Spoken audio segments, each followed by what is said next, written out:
madaxweynaha jamhuuriyadda federaalka Soomaaliya mudane Maxamed Cabdullaahi Farmaajo ayaa gudoomiyay shirka guddiga qaran ee xakameynta cudurka COVID-19 oo ay ku soo bandhigeen halka ay marayaan dadaalada nafbadbaadinta ah ee ay wadeen toddobaadyadii la soo dhaafay. Guddiga ayaa madaxweynaha la wadaagay howlaha qabsoomay ilaa iyo hadda oo ay kamid yihiin hirgelinta goobo caafimaad oo lagu dabiibo dadka uu soo rito dilaaga COVID-19, helidda agabka lagama maarmaanka u ah la tacaalidiisa, iyo geliidda xarun dhexe oo qaabilsan gurmadka degdega ah. waxaana muuqata in weli ay jirto baahi weyn oo ku aadan helidda qalab caafimaad gaar ahaan neefsiyaha bukaanada. waxa uu madaxweynaha jamhuuriyaddu faray in si degdeg ah xukuumaddu ugu hawlgasho keenista qalabkan.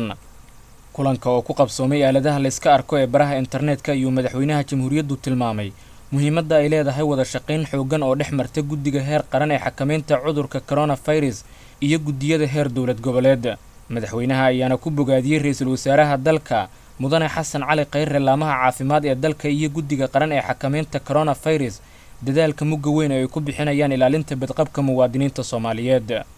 cudurkan waa musiibo, laakiin wuxuuna baray in qaybaheena kala duwan ee bulshada ay qayb ka ahaato xal u raadinta ka hortagga iyo badbaadada shacabkeena. aad iyo aad ayaan runtii kaga mahadcelinayaa, maxaa yeelay waxaan isleeyahay qaarkiin inaydan waqtigan soo jeedin oo aad hore u seexataan, laakiin hadda dee aad usoo jeedaan inay tahay hawl qaran iyo ummaddiina saa u badbaadin lahaydeen, aad u keeni lahaydeen xal bacdaba tabarteen aan ognahay. waxaan ku talagelaynayna aysan ahayn cudurkan inuu noogu yimaado annagoo runtii systemkeena uusan dhisnayn, aan ognahay dhaqaalaheena xaaladiisa siduu yahay aan ognahay, shacabkeena iyo dhaqankooda naqaano, maxaan ku raahdaa amnigeena sida uu yahay. in runtii intaanoo maskaxa isu timaado ay xal raadiso macnaheedu waxay tahay inaan qirsannahay ganacsato lagama maarmo, dowladdana lagama maarmo, dhakhaatiirta lagama maarmo, amniga lagama maarmo.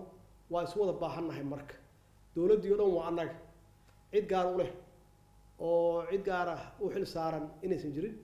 haddii ay wax nagu dhacaan inaan u wada istaagayna kulligeen oo aan u wada shaqeynayna shacabkeena sidii aan wax ugu qaban lahayn.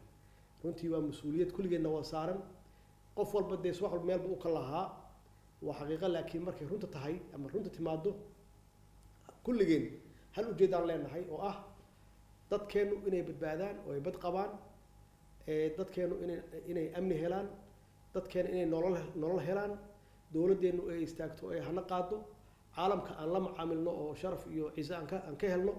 intaasoo idil waa wax dowladdu ay ka shaqeynayso. dowladdiina dee waa annagu idinkoo halkan fadhiya weeye, kulligiin matalaya qeybaha kala duwan ee bulshada. idinkuna dee qeybtiina haysataan oo qeybtiina qabanaysaan oo wixii karaankiina ah ayaad qabanaysaan.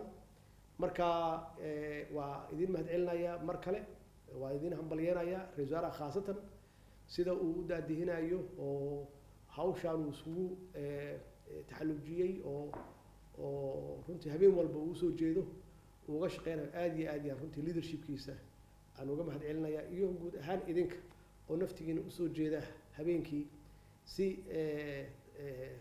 dadkeenu ay badbaadaan. Shucayb Maxamed Cali, warbaahinta qaranka, Villa Soomaaliya.